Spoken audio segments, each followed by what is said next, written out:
The following content is provided under a Creative Commons license. Your support will help MIT OpenCourseware continue to offer high-quality educational resources for free. To make a donation or view additional materials from hundreds of MIT courses, visit MIT OpenCourseware at ocw.mit.edu. Okay, welcome back. At the end of last time, we said we'd built up a pretty good arsenal of optimal control tools. Now we're going to start pushing them in exciting directions. Okay, so many of you know I work on walking robots. It's one of my passions. I think it's one of the sort of clear unsolved problems in robotics. Right? We have so many things we can do with robotic arms. Relatively, we have almost nothing that we can do with walking robots. Walking down the street is still a challenge. Okay, so in my mind, one of the essential problems in robotics, it also happens to be the thing that animals do just incredibly well, and they do, even the really dumb animals, locomote very, very, very well. So some people might even argue it's a predecessor to higher cognitive function. Well, we'll see. Okay, so there's lots of good reasons why walking robots are tough. There's mechanical problems, of course. Suddenly if you're a walking robot, you have to start carrying your actuators, so you didn't have to do that as a robotic arm. And that's created lots of interesting work in actuator technologies. How do you carry an actuator that can produce torque accurately, let's say? If you have to carry its own weight, that's been a challenging problem. There's lots of interesting work there. But I will stand by, I think that the reason we don't have walking robots today is not actuators. It's not power density. These are problems, but I think the fundamental challenge is in control. Okay, and we are now well suited to make progress on that control problem. Okay, so based on what we've learned so far, walking robots aren't that different than the acrobat and the cart pole. There's two things that are different, dynamically speaking, about a walking robot. The first is we have to think about limit cycles instead of just trajectories. And we're going to talk for some time about that. Okay. The first thing was limit cycles. Yeah. The second thing is impacts. Okay. Walking robots, every time their feet hit the ground, we have to start dealing with impacts. Okay. So dealing with periodic motions and dealing with impacts are the two big technical hurdles to taking the and they're not even that big necessarily, but they're the technical hurdles of taking the techniques we've already developed and applying them to walking robots. Okay.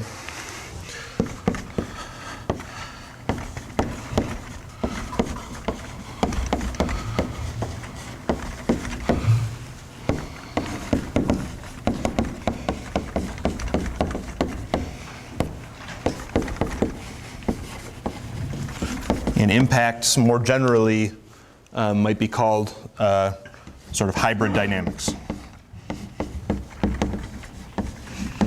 where you have a mixing of discrete time and continuous time dynamics.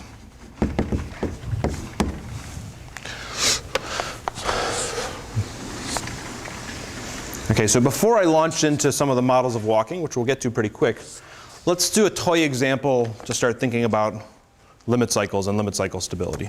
Okay? So you can get your head around limit cycle stability with some very simple oscillator type circuits.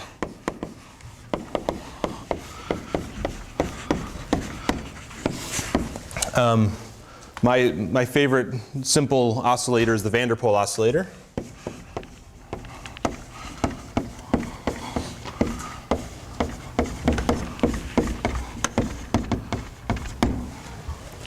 Okay, so it's a second order system.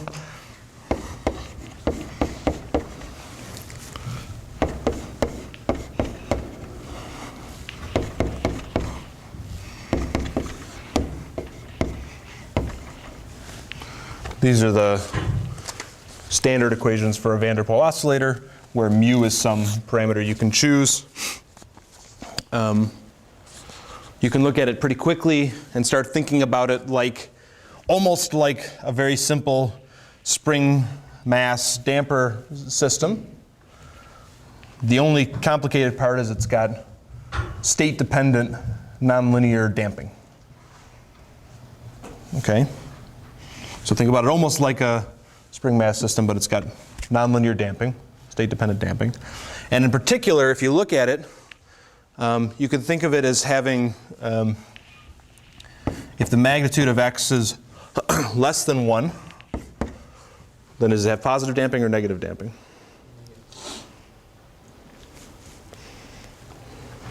There's a sign change in the word damping somewhere in there too.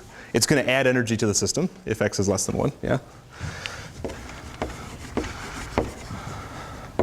Which I think is negative damping typically, yeah?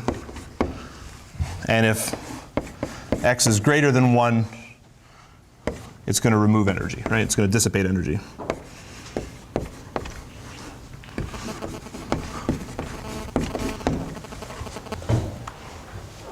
Right?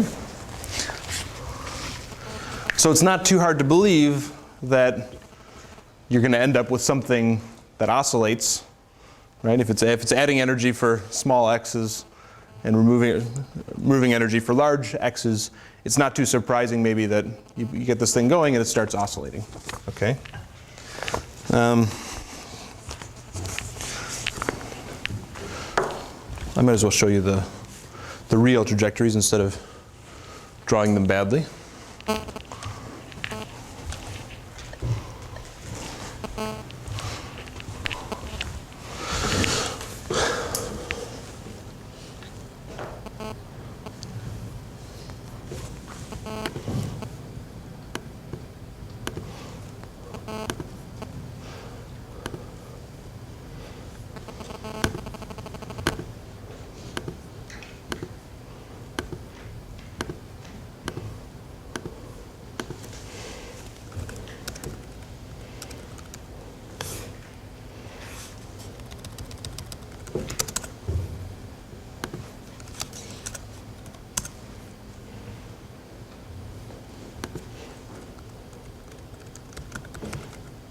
So if I do a phase plot of this system, which is two-dimensional, right? It's got a walking robot in the middle. Sorry. Closed figures. There we go. Okay. And just, yeah, that's good. That's axis equal. Good. Okay, so these are three plots, three trajectories from three different initial conditions. One that started off with some large negative initial conditions in both theta and theta dot, or x and x dot, sorry. Okay, and damping took the energy out and started going to this stable oscillation. Yeah. From another very large trajectory, it did roughly the same thing, went to that same basic oscillation. And then even from very small initial conditions near the origin, it'll swing out and start going to these same characteristic oscillation in phase space. Okay? So this is exactly the picture you want to have in your head of a stable limit cycle behavior. Okay? It's a periodic motion. When I'm away from that motion, I return to it, right? This is exactly what we want to capture by saying a stable limit cycle. It turns out it's not sort of trivial to write down what you mean by a stability in the limit cycle context, and I'll show you. We'll say more about that in a second. But first, if we just let's just use our imagine and talk about some asymptotic stability to this orbit. Does anybody know if from this system whether this system is globally stable? Why is it not globally stable? Good. I think it's true that it's globally stable except for a set of measure 0, is the way you say it, right? Because darn it, if you start at the origin, it's not going to get there, right? It'll never start moving from the origin.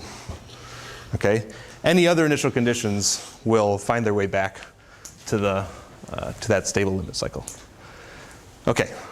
So why is it not trivial to say what I mean by a stable limit cycle? Well, let's plot that same system in the time domain. Same initial conditions, everything's the same. Here we go. Okay, same exact trajectories. You can see they all go to their characteristic oscillation, pretty quickly in fact, right? But you can see it's crystal clear here that the trajectories never synchronize themselves in time. Okay, and that's not too surprising. So you're on the limit cycle. These dynamics never force, if there's two trajectories that are a different place in phase on the limit cycle, there's nothing that's forcing them to come together. Okay, so they'll continue to be apart in time. Such a simple thing, but actually that complicates our ability to define stability. We can't talk about trajectories asymptotically converging anymore because they don't. Right? They asymptotically converge to some manifold, but that's harder to describe. Okay, as such, we actually have relatively few good tools for describing limit cycle stability. Okay.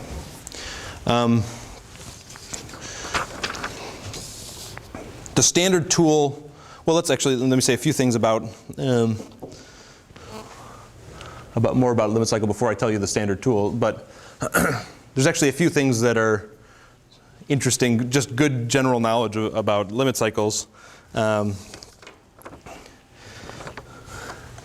out if you have a closed region in state space, meaning trajectories that are inside this region never leave this region, yeah. And if that region of state space has no fixed points, then it's got a closed orbit. There has to be there's got to be something, it doesn't have to be a stable limit cycle, but it has to repeat itself. If you stay inside a region forever and you don't go to a fixed point, then you have to have a closed orbit. That's the Poincare-Bendixson theorem. Yeah. And it's also interesting to note that if you have a dynamical system described by a potential function, like any system that's described by a Lyapunov function, that cannot have a limit cycle. Right? Anything that's uniformly going down a gradient can't have a limit cycle dynamics.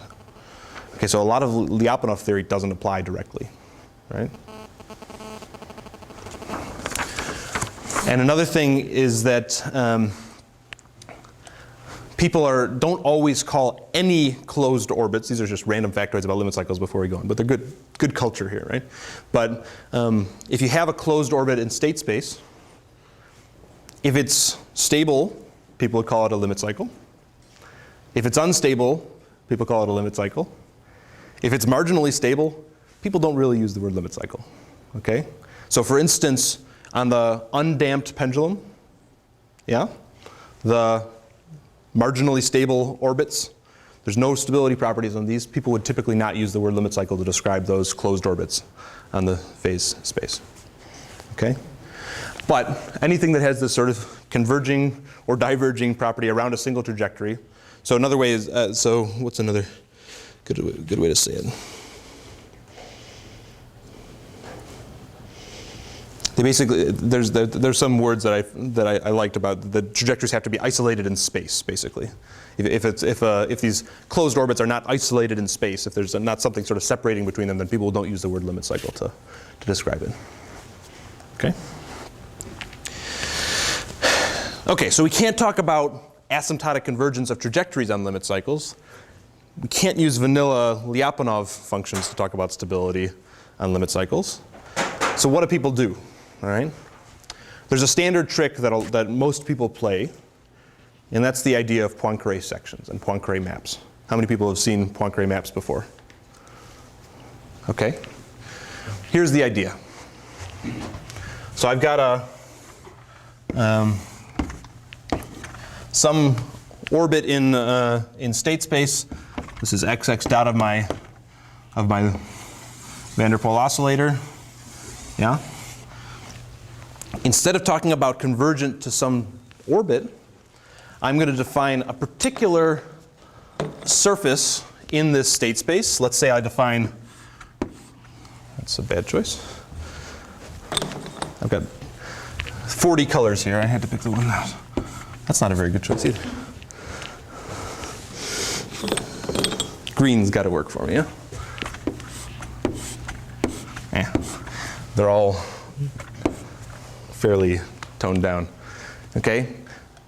let's pick a particular section in state space. And instead of talking about the convergence in this continuous dynamics to this orbit, let's just look at the dynamics of that limit cycle every time it crosses this section. Okay? This is called a surface of section.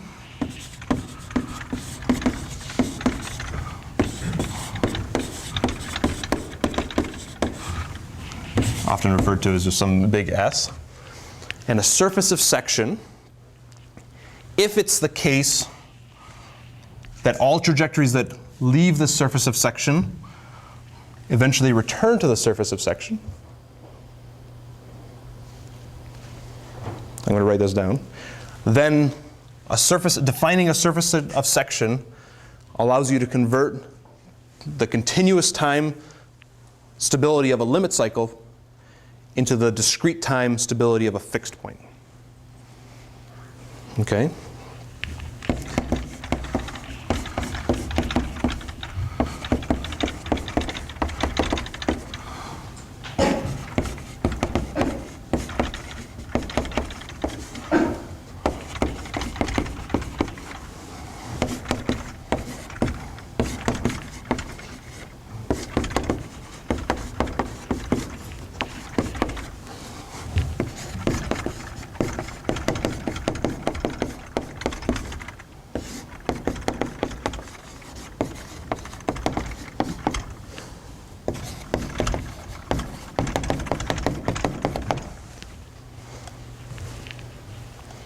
Okay, so we know a lot about defining stability for fixed points. The big idea is we're going to turn limit cycle stability into fixed point stability. Okay?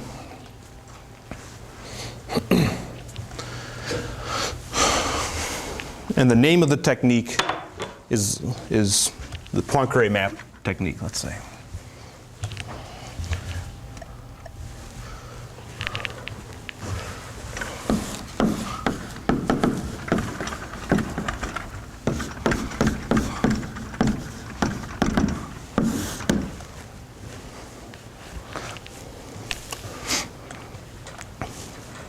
Okay, so I've got some continuous dynamical system.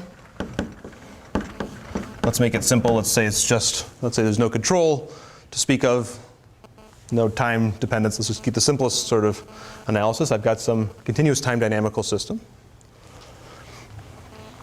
Let me call Tc the time of crossing the surface of section. Okay, so I'll say Tcn is the nth crossing of S. Yeah? That allows me to define a discrete time system, which I'm going to call xp of n, where xp of n is x at Tc of n. I'm just trying to be very careful about my notation. I'm going to use p for any time the vector x I'm talking about lives on the Poincare map. This is just trying to be careful about the transition from continuous time to discrete time. Okay. And the result is a discrete time map, which I typically call P for a Poincare map.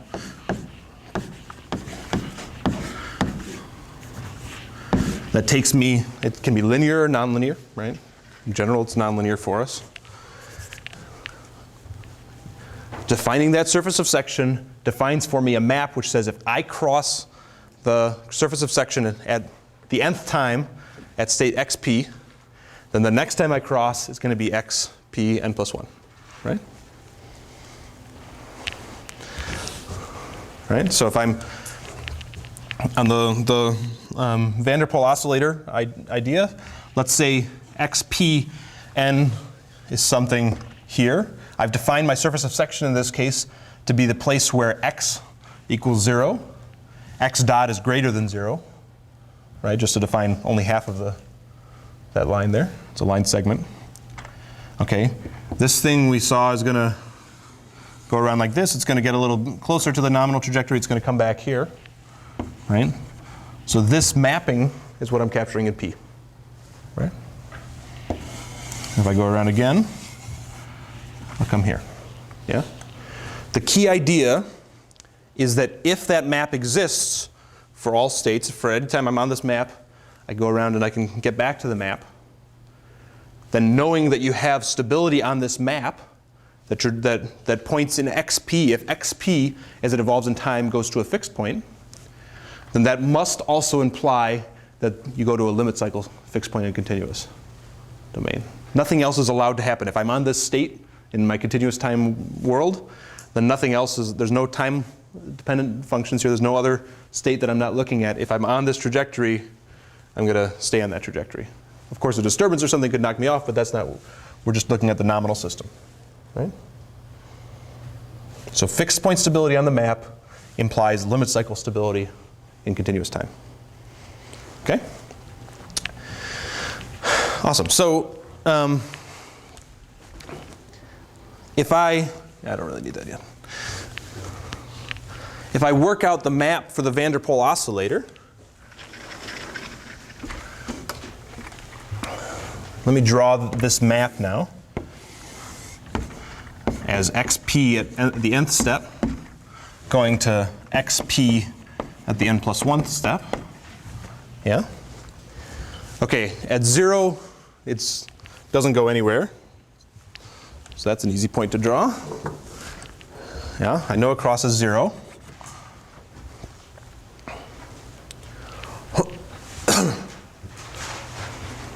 I'm being a little loose here. So what I really care about is, since I know the position is 0, really what I'm drawing is sort of the velocity at that, let me call it xp dot, should I? Well, xp at n has two elements the way I've defined it here, right? Only one of them has anything interesting going on. I'm not going to write a dot on top of my discrete time system just because that I don't like that notation, but I'm going to draw the only interesting variable of the two-dimensional object xn. Yeah? If I look at my velocity at the nth crossing, going to the velocity at the n+1 crossing, it turns out if it's in here, I know from simulation there that it gets bigger every time. Okay? Getting bigger on this discrete map means that it's greater than the line of slope 1. Yeah? Let me draw the line of slope 1 here. This is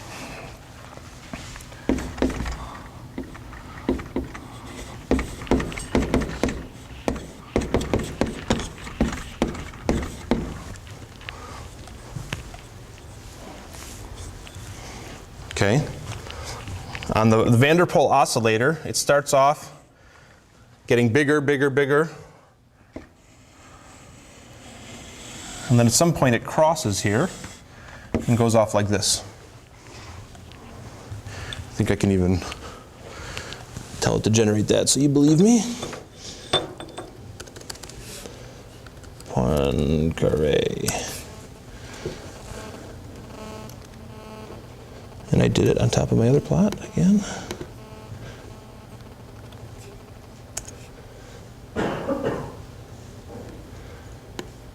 So that's the Poincaré map now of this system. The blue line, this is xpk versus xpk plus 1. And that red line is the line of slope 1. All right, this is a luxury of the sort of low-dimensional systems here. If I have a map from one variable to another variable, then just like the flows on a line, this is a discrete time map, but I can actually analyze everything graphically. Okay, so what do I know? I already told you by writing that equation that if I look at my Poincaré map there, the place where it crosses the line of slope 1 is a special point. What is it? It's the fixed point, yeah? Right? And just by inspection, I've actually got another fixed point here at this, the origin. Okay? Just by inspection, I can tell you about the stability of that fixed point. Okay? So when I'm over here, I'm getting bigger. When I'm over here, I'm getting smaller. Yeah? So I can actually just by inspection tell you that that's going to be a stable fixed point. We have to be a little careful about it. I'm going to show you. In fact, the right way to think about it is this staircase technique. Okay? So if I want to follow the dynamics of this iterated map, how many people have seen the staircase pictures? Yeah, yeah. Okay, so let's say I start with my system and xp is some small number here. Then the right way to think about that is the next time I'm going to go to this new value, I can sort of graphically copy that down to my next xp by drawing a line to the line of slope 1. And then I can, from there, evaluate what the next xp is going to be. And off it goes right into the fixed point. That should have been a little flatter than I ended up making it. But, and then on this side, similarly, yeah, I can go to here, right into the fixed point. Yes? Could you kind of emulate a flow diagram by plotting xpn plus 1 minus xpn? And then instead of reaching the line of slope 1 when it crosses the... Absolutely. Sure. Sure. You could subtract out xpn from there and get it in terms of zeros. Yeah. The thing that's might be misleading about that, you have to be careful because discrete time systems can do something that continuous time systems can't do, is they can jump, right? So I could actually define something that looked a little benign, but is actually unstable. Yeah. If I had something that looks like this,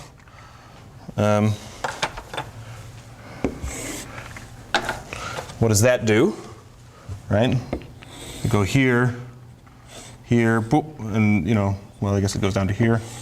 That one might actually catch. Shoot, I didn't make my point. Like you could limit cycle here like this or something, right? I need a more dramatic plot to make my point. It's pretty funny that it's sort of, it's all unitless, right? So the fact that I gave myself that problem is ridiculous, but.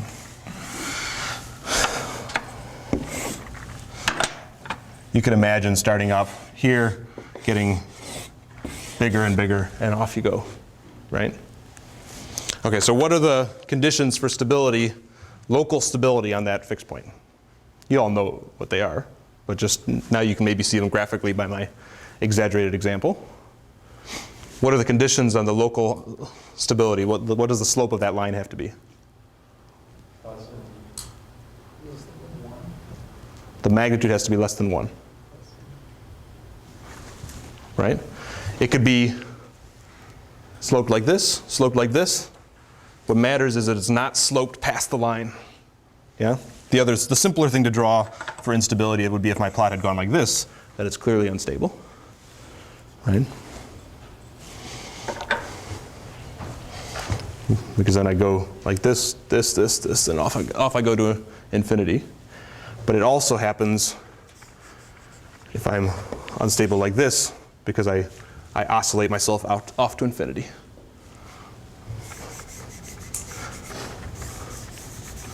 Right?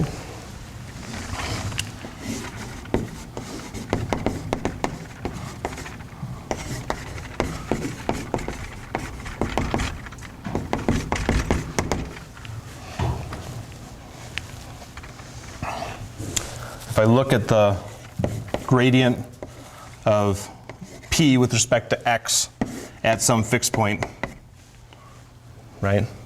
The eigenvalues of that had better be less than 1 for it to be stable. Yeah? And so you're linearizing it basically at that point. Right, so that's a statement about local stability. One of the cool things about these maps actually is people have stronger, certainly graphically I did a sort of a stronger thing. I said I could just look at this and know that it was stable. People actually know quite a bit about the properties of these maps. It turns out, this is just again for culture, it turns out if you have a unimodal map like this,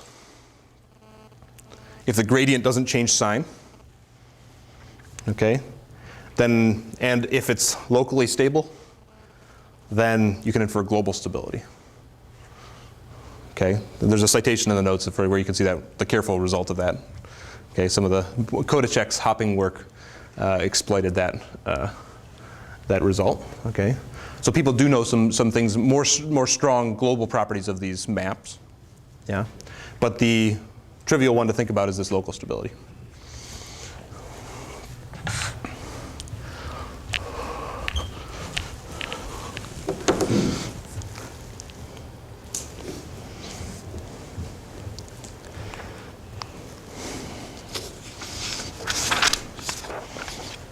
Okay. So we know a bit now about how to talk about whether a limit cycle system is stable, right? It's a little more subtle than fixed point stability, but not too bad, right? The hard part comes if you can't find a mapping that where it always returns to itself, and then you have problems, right? But in this case, you can say strong things about the stability. Okay, now we're set up to talk about walking, okay? So my favorite topic here. Let me actually say, historically, I mean, people have obviously been interested in walking for a long, long time. Some people say that the first sort of serious study of legged locomotion was by a photographer. What's his name? Muybridge. Good. Yeah. So a photographer had a sort of a fast shutter speed camera, and he had animals run in front of graph paper, basically, right? And he tried to win a bet, I think was the story, because people weren't sure when horses were doing their sort of certain gait, whether I think it was a gallop. They asked if when a horse gallops, does he ever actually get all 4 feet off the ground, right? And the guy who sort of proved that, it was a photographer that took a picture of all 4 feet coming off the ground, okay? And you can get his books, which are these fantastic books of all sorts of animals, just pictures and pictures and pictures of all sorts of animals, you know, sort of almost strobe photography of this in front of these animals walking in front of a graph paper. You know, you get elephants and camels and, you know, humans and babies and horses and dogs, you name it. So if you ever sort of are curious what the gait of a certain animal looks like, you can go to Muybridge. And he also sort of started defining this language for describing the gaits of different animals, like, you know, which feet are on the ground at which time and stuff like that. So this was in the turn of the century, the late 1800s, early 1900s. This photographer sort of started our field. Okay. More recently, though, people started the first sort of serious modeling which is with the impact that's sort of remained today, I think was McMahon at Harvard. He was biomechanicist, yeah, and he observed that EMG in your leg, if you look at the muscle activity, electromyographic activity in your legs, just the electrical signal sent to your muscle, that your stance leg has almost very little EMG, a lot of EMG, and your swing leg has very little EMG. With the exception of right when you begin swing, there's a lot of EMG, and right towards the end of swing, there's a lot of EMG activity. So your muscles are doing seemingly a lot of work at the beginning, at end, but the surprising thing, and your stance leg's doing a lot of work, right? But the surprising thing was that the inside of phase, your muscles almost turn off, okay? And that got people, so McMahon produced for the world the ballistic walker model.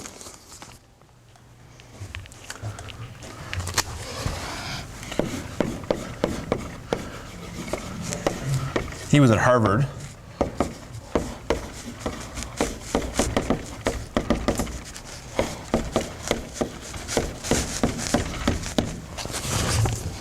And he basically did some modeling of a 3-link pendulum.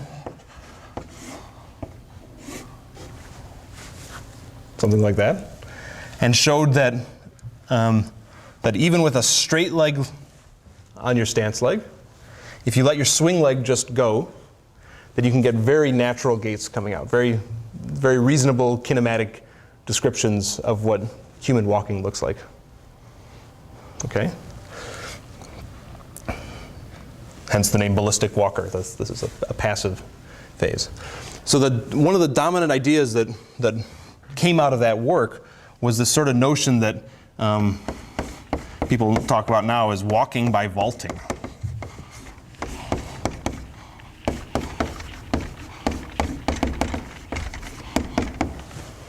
If you want a first order approximation of what walking is, they said, think about your stance leg as a rod, and you just vault over your stance leg. And in fact, people's center of mass do tend to go up over the course of a stance and then back down.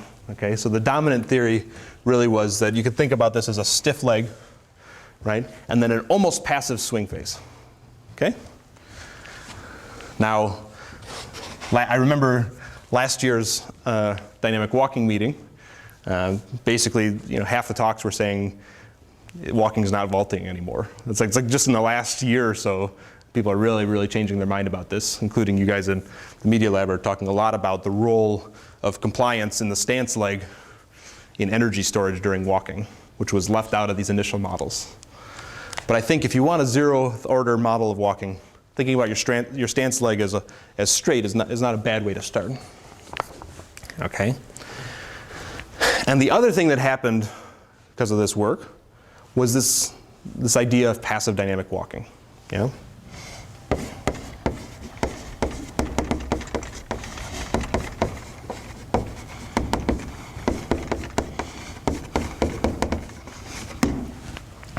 So this guy, Tad McGeer,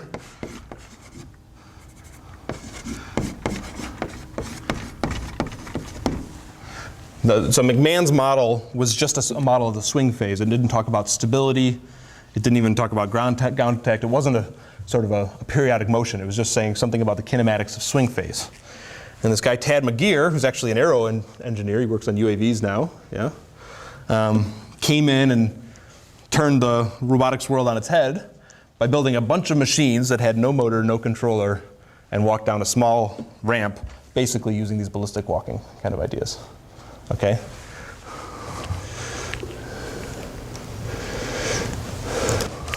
So Tad's a good guy. Let me let him describe. I've got a video of him talking about passive walking here.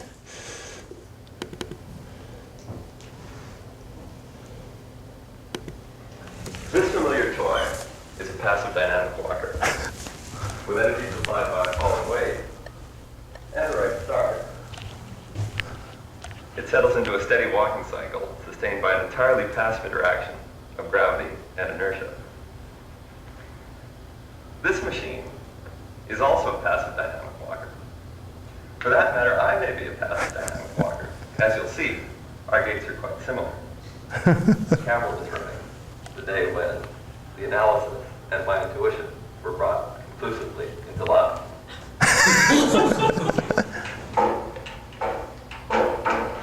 God. Those few steps convinced us that we had the dynamics right. The reason the machine failed was a problem called knee bounce. So for later experiments, we went to a set of mechanical catches, and the next sequence shows our first trial with those.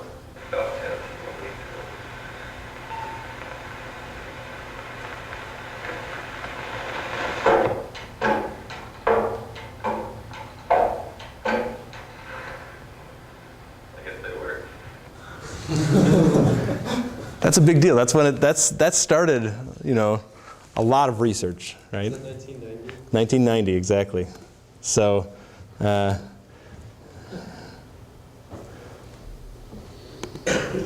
This familiar toy.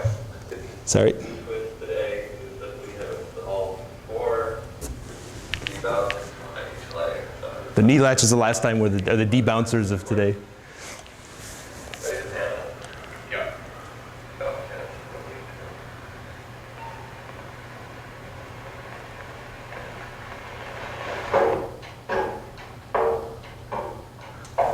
No motor, no controller. That's just falling down a ramp. That's beautiful, right? I love this video because it shows you the sort of the honest capabilities of these things. There's a few outtakes, yeah. Yes. That's what it's like working with them. That was pretty benign.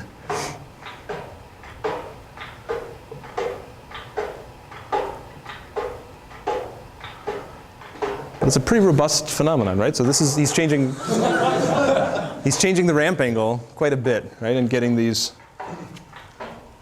really graceful motions out.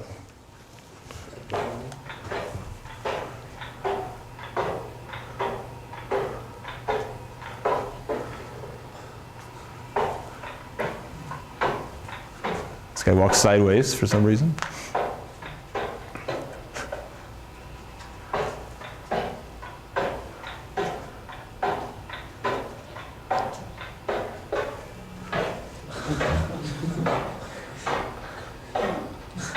It's really good. Yeah?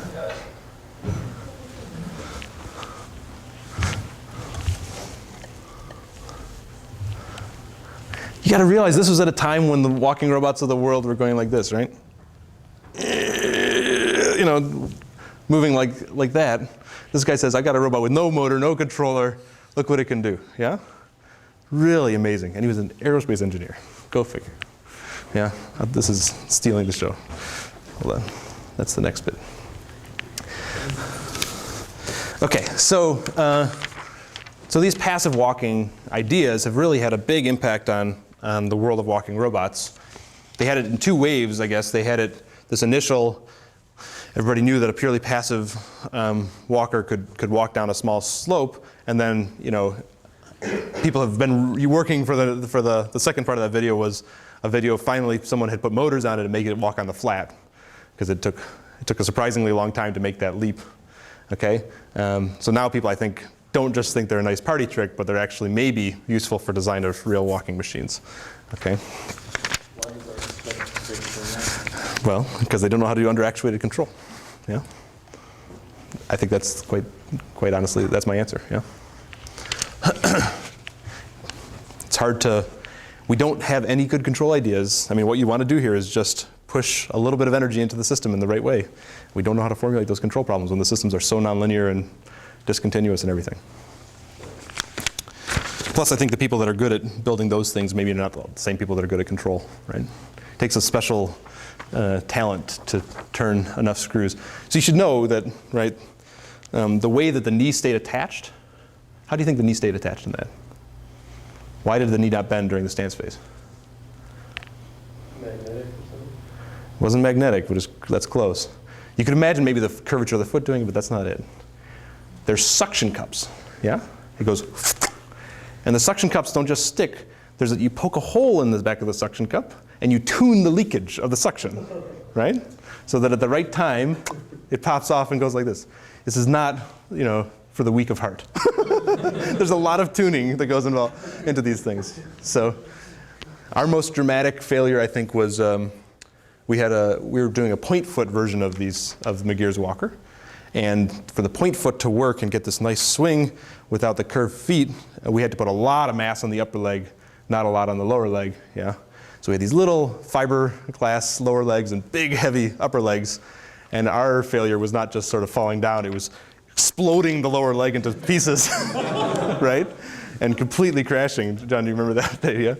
Vanessa's walker just kind of, I'm the one that pushed it too. I had a reputation in lab for a little while. I had just broken Rick's airplane, and I went around and turned around and broke Vanessa's walker. And they're all on tape.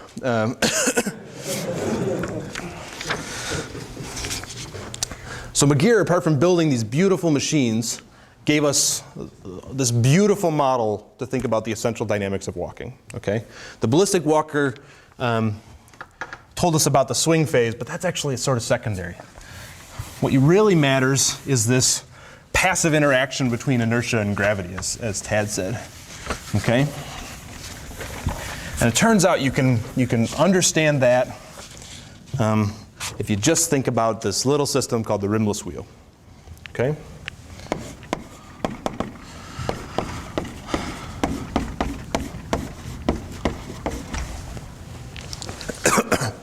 Okay, so I'm going to put it on a slope of height of angle gamma. The model is going to be a simple pendulum with a mass at the end, but a massless leg, okay? We'll define theta to be this, the angle from vertical. Now I sort of despise the fact that my theta's, I'm not using the right-hand rule here, but otherwise you end up walking backwards with negative velocity. So this is the way it is, yeah? So it's almost like the simple pendulum, except my coordinate system's from the top and theta's sort of reversed, okay? And in addition to this simple pendulum, I've got a few extra legs, yeah? That are all massless, and they're separated by 2 alpha, an angle of 2 alpha. There's actually reasonably good pictures of this, cartoons of this in the notes. So you can think about this as a bicycle wheel, right? Where somebody took the rim off and just left the spokes. So what happens if you take this bicycle wheel and you put it at the top of a small ramp and you give it a push? Falls over. Okay. Let's say it's constrained to be in the plane. Yeah, that was a fair answer. So we've made an additional assumption that it stays upright. Then what happens? Starts rolling down, okay? Is it going to roll faster and faster forever? At some point, losses are going to catch up with it. In the bicycle wheel, you might think of it as rolling friction. Okay? In this model, we're going to do it by dissipative impacts, which are very real. Okay? But that's actually the only thing we need. We're not going to model any damping in the system. So we can really think about this system as let me list all my assumptions carefully here. We're going to assume that this pin, the foot, so to speak, the stance foot is a pin joint. So I'm going to artificially assume that that foot doesn't come off the ground. As soon as it catches the ground, it turns into a pin joint on the ground. Okay. Instantaneous transfer of support.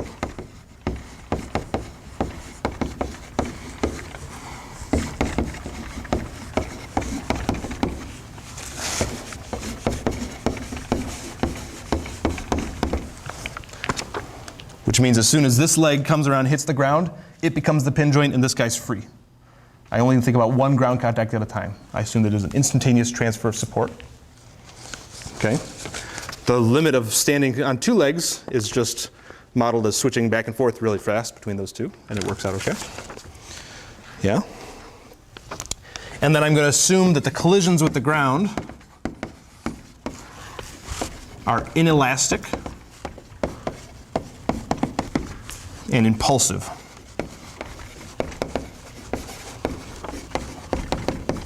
Impulsive means it's instantaneous, yeah? Inelastic means that all energy going into the ground is lost to the ground. There's no bouncing, right? And I need that so to make sure that there's always exactly 1 foot on the ground in this model, yeah? As soon as the thing bounces, we built rimless wheels with 2 wheels. That's the way they don't fall down in practice, yeah? Just like Magir's biped had 4 legs, right? They call it a 4-legged biped. Right? But that way you don't have to worry about falling over sideways. Okay? And on the real rimless wheel, you put it on a ramp, it bounces like crazy, right? So this is just a model, right? But it actually captures the essential dynamics.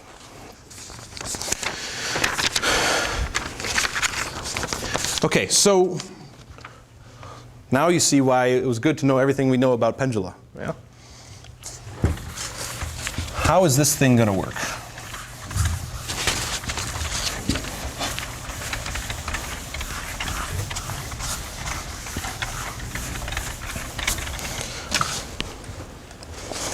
I'll show you the answer real quick.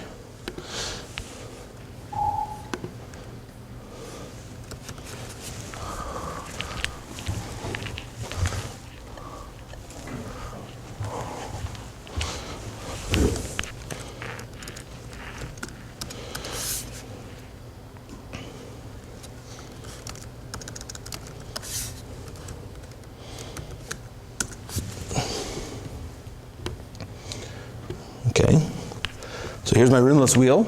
That was a simulation, so I'm going to start it every time I hit go, it's going to start it with some random initial velocity. Forward, uphill or downhill, you name it. That's going uphill. Oh, just enough energy, turned around, came back down the hill. Okay, start speeding up a little bit. But actually quickly settles into a stable forward rolling speed. Okay, where the losses from collision exactly balance the energy that's gained from converting potential to kinetic as you go down the hill. Okay? That is the essential idea in walking, is the conversion of, certainly in passive walking, the conversion of potential energy and the balance with dissipation in the ground. Okay? So this is started with a slow initial speed, and it speeds up a little bit, goes to that rolling speed.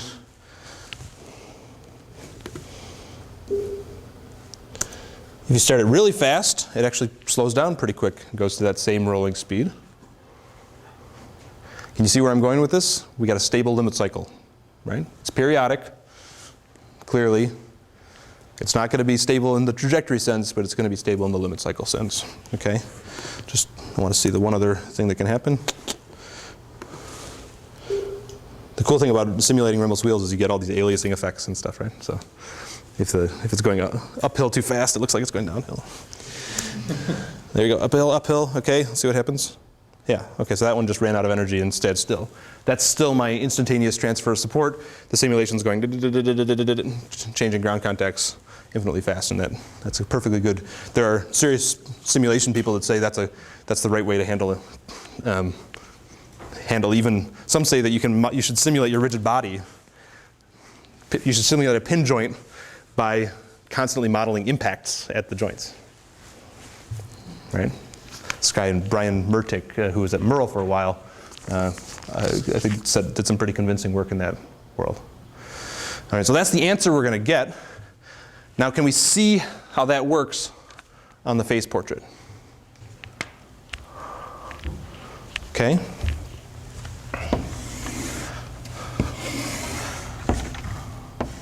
If I look at theta and theta dot, my robot here, there's a couple key angles, right? Theta is only going to live between, so it turns out to be gamma minus alpha and gamma plus alpha. See if you can work that out for yourself. So this angle is 2 alpha, right? When this leg hits the ground, that angle has to be alpha plus gamma. Okay? And in the other direction, it's gamma minus alpha. Those are the conditions where this leg is about to change into a different coordinate system.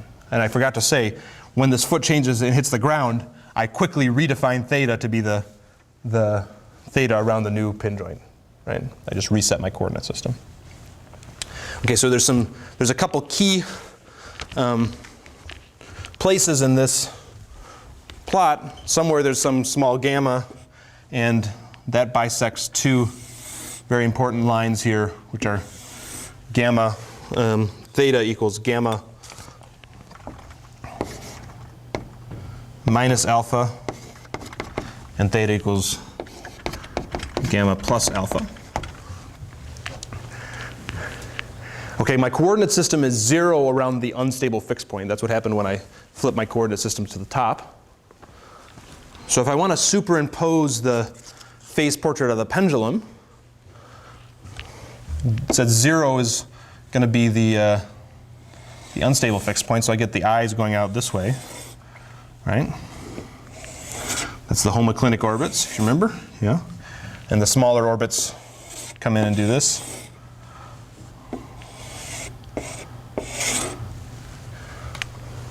Right? And the ones up here do this.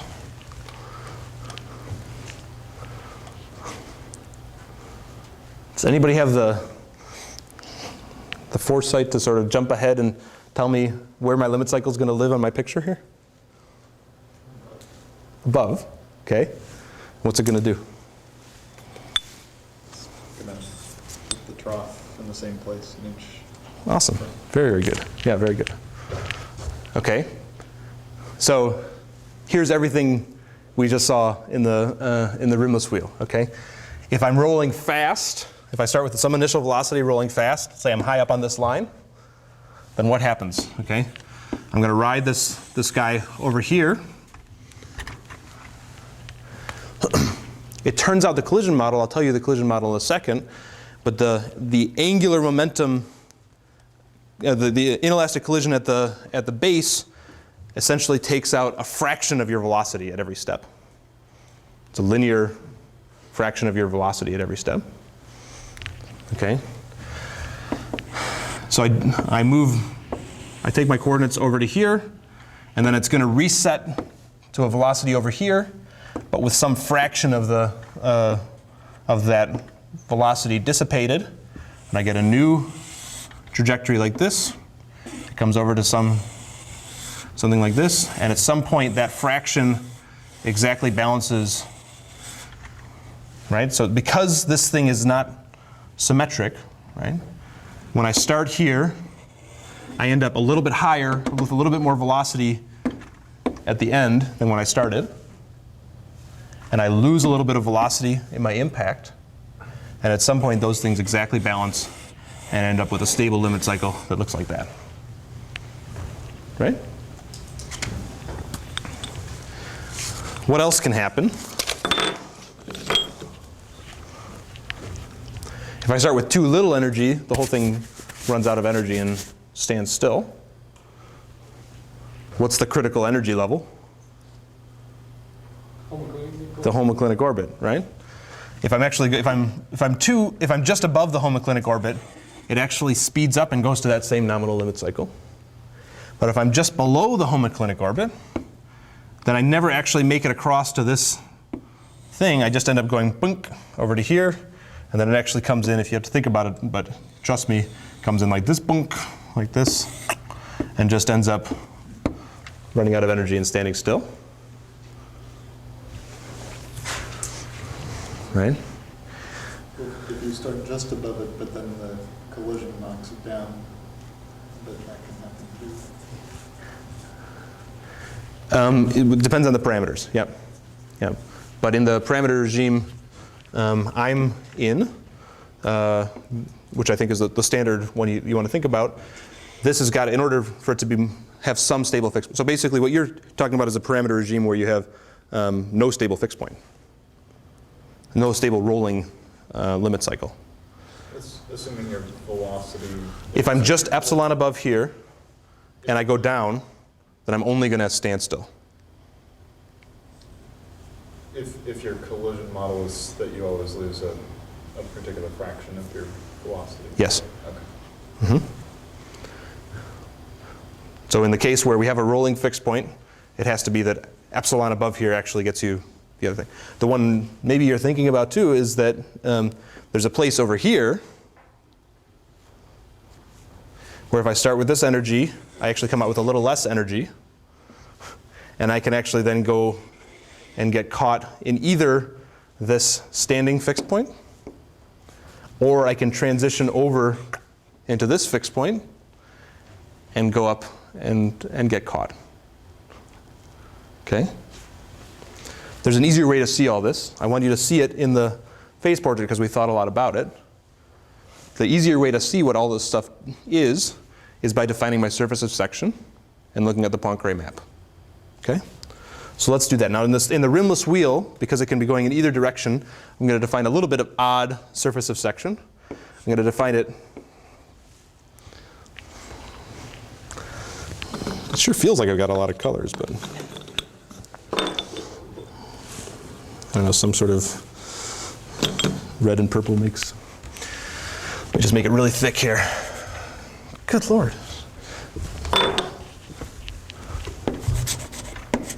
Let me define this to be my surface of section, and this also to be part of my surface of section. Okay? So anytime I have an impact with the ground, I'm going to use that as my return map. Okay?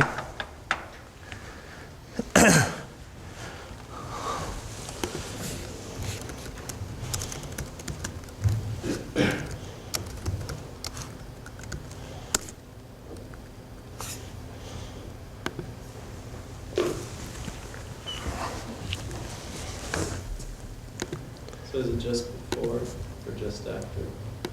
I do just after, but it doesn't matter. As long as you're consistent, it doesn't matter. It's a little bit better.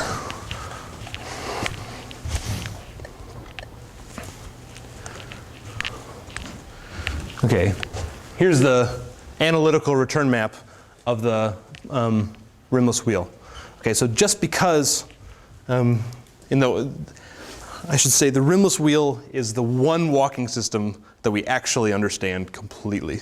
And I mean, when I talk about these Poincare maps, I can write them down analytically because I can tell you if I'm in this velocity, where am I going to end up? Because I just have to do a first integral on the pendulum dynamics. It's energy conserving. We're all happy. So I can tell you everything about the rimless wheel. I can tell you about where its fixed points lie. The gray is actually the basins of attraction of the fixed points, right? I can tell you everything.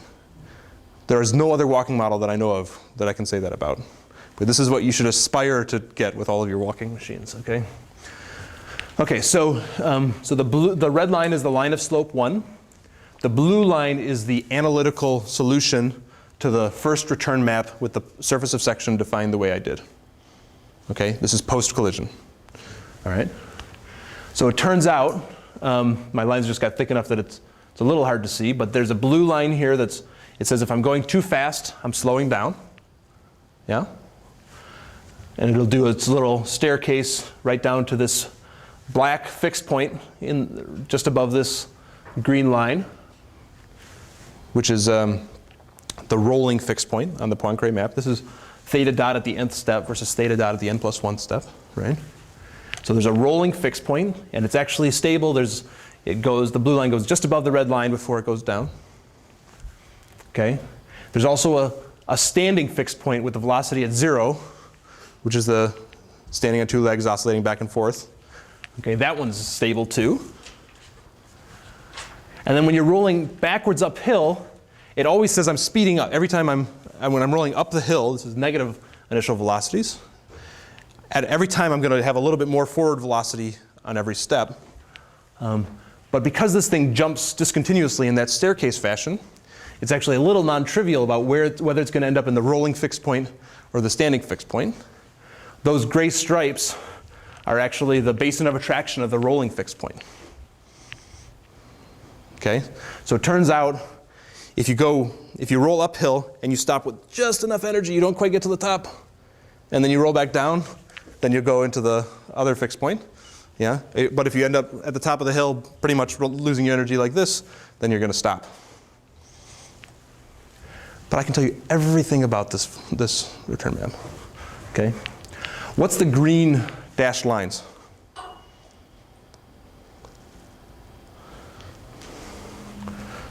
The green dashed lines are places where my return map are ill-defined. What could that possibly be? Balance. Yes, very good, right? There is some initial velocity for which I never return to my return map. What's that? So if I'm on the homoclinic orbit, right? Never happens in practice, no big deal. But there is a set of measure 0. If you start it with just the wrong velocity, it'll go up and sit like this and never come back, okay? So those are ill-defined points in the Poincare map, okay? But everything else we completely know. You know?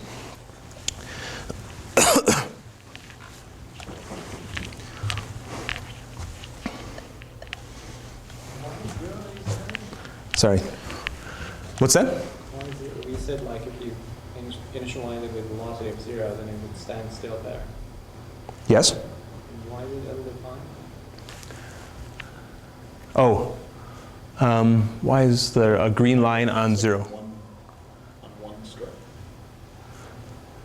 It's a green line at theta 0, not theta dot 0. Right? It's theta dot 0. So why do I have to draw a green line there? I don't know why I have to draw a green line there. I don't remember that green line being there. Which instantly pass between the... Yeah, but I don't think I should have drawn. I think that's actually just a MATLAB typo. There's no reason why that should be there. I don't know why that's there. Yeah, it's not in the notes. There's no reason why that should be there. I don't know why that's there. Yeah, John. The homoclinic orbit doesn't separate the rolling ones on the On the base plot. Your homocyclic orbit is the boundary on the left side, but not on the right side, right? Because That's not true. the ones on the right side that roll and then go back, they're inside the homocyclic orbit. They're inside it, right? They bounce across to the left. Go up there, right?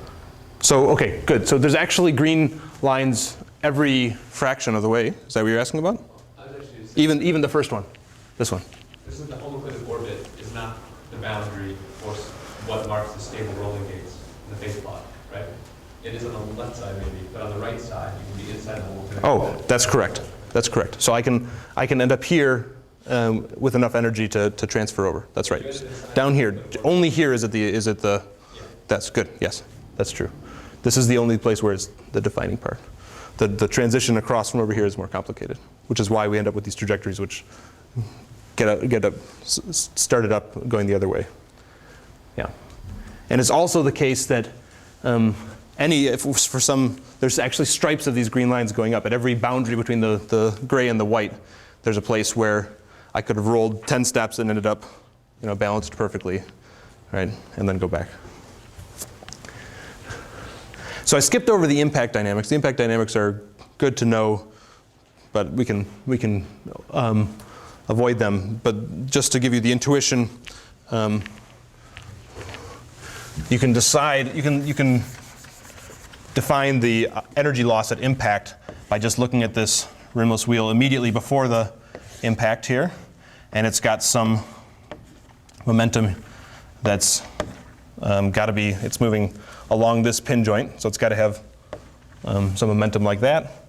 Immediately after the collision, it's going to have a momentum that's orthogonal to this new pin joint, right? So any energy that's lost, that's going into the ground is lost. So if you model an angular momentum conservation around this point, the angular momentum around this, which is the component of this here, remains, and the other part is lost. Okay? It turns out that in the rimless wheel, you get that as a simple mapping saying theta dot after a collision. If I use that notation, it turns out to be cosine of 2 alpha times theta dot just before the collision. Turns out to be a trivial mapping. Okay?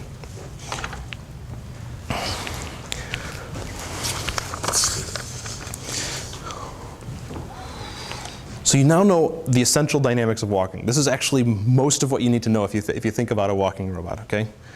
The dominant source of energy loss is not friction in the joints. So that's pretty small, right? Unless you could make a robot that was friction in the joints. But the dominant dynamics of our walking are dominated by impact at the ground, even for human walking, right? So most people think that the places you spend the most energy to recover from the ground collision are push off with the toe, and then you're mostly passive through. Ernesto, correct me if the theories have changed.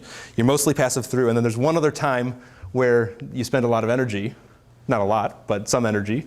We actually decelerate your leg before knee strike, maybe just to protect your kneecaps, or maybe just to not walk like this or something. I don't know, but you actually spend a little bit of energy doing negative work to slow down that swing leg before it collides with the kneecap. Okay, and that's it, right? So people have talked about, and the collision dominates so much to the point where if you want to make an energy efficient robot, Andy Ruina says you can make it 4 times more efficient if you put this push off just before the collision. Because if you're coming down and you suddenly use your push off to redirect your energy just before that collision, you can reduce the velocity at collision. And he says that makes a 4-time improvement in the energy efficiency of your robot. So they've been trying to build walking robots that sense the ground just before by having a little limit switch sticking down in front of the foot, right, and push off right before ground contact. That collision dynamics, which the rimless wheel tells us about, is the dominant essential dynamics of walking. It's the only loss in this system, but it's enough to get a stable limit cycle out, right? The mathematicians like this, Phil Holmes likes this because he was surprised initially that these piecewise, this is a energy conserving system inside each cycle. It's a piecewise holonomic system, they call it, and it can have stable limit cycles out. So people have gone farther than this now. We can do a little bit better than a rimless wheel.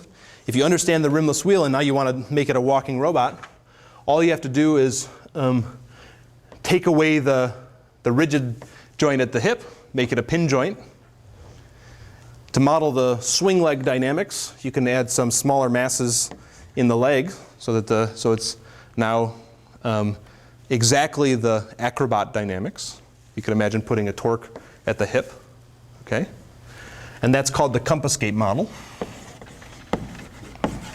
for obvious reasons.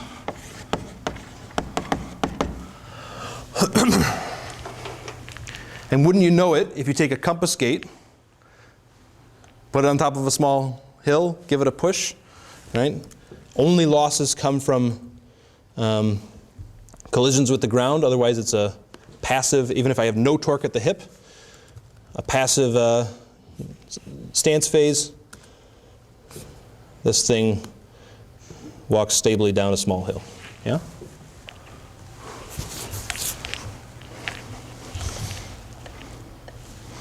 Are you letting the legs swing free between? Everything is just zero torque. The only trick I'm playing is that I'm ignoring the foot scuff here, which if you want to build the robot, you got to build a little retracting toe to make your leg a little bit shorter when it goes through. But otherwise, you can do this, and we built these. Okay. Right now, this guy has the rimless wheel. Actually, I showed you the basins of attraction. The two fixed points, the rolling and the standing together, are globally attractive, except for those sets of measure zero where you end up standing on your toes. Yeah. That's not at all true of the compass gate. The compass gate's pretty frail. You have to find initial conditions that put it into this walking gate. I could show you many simulations of it falling down catastrophically. Yeah. But within some initial conditions, you get a nice stable limit cycle out. Okay. And not surprisingly, you can go farther. And here's put one more set of links in there. This is point feet walking. With knees, we modeled a collision at the kneecap and the ground, but the dynamics are the same. Okay? The limit cycles that you see in these guys look a little bit more appealing.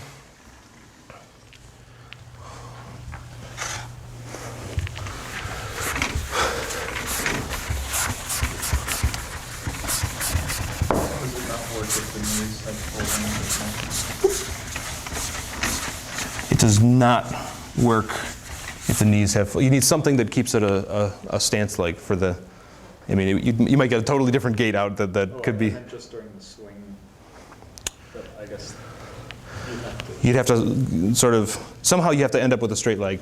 So if it went past and came back, you're exceptionally lucky in that regard, you might do it. But kneecaps are a good thing, yeah? You feel a little silly walking down the street without kneecaps.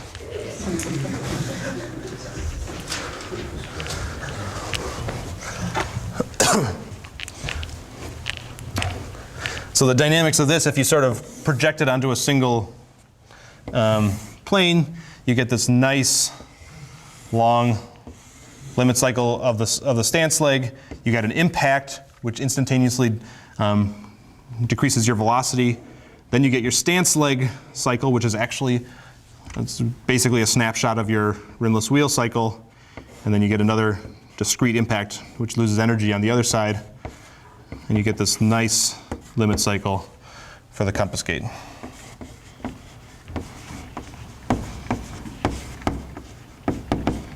This is the theta of leg 1.